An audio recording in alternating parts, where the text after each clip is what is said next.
So I got a Carbide Quick Tip for you.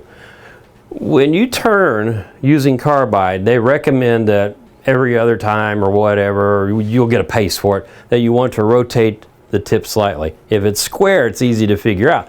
But if it's round, it can be like, you know, what did I do?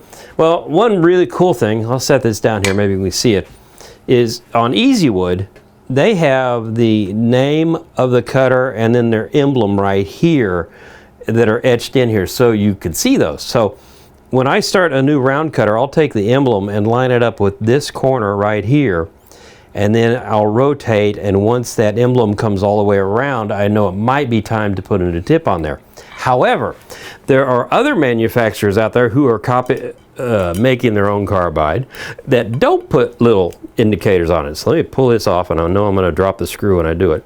So how do you know when you're done rotating around on this tip?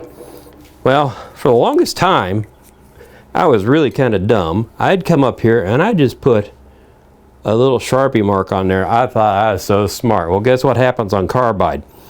Sharpie wears off really fast.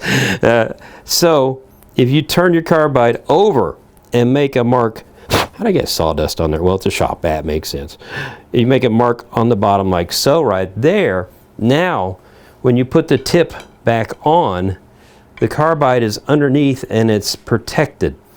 The carbide, the black mark is protected underneath, so it's not exposed to anything, so it doesn't rub off.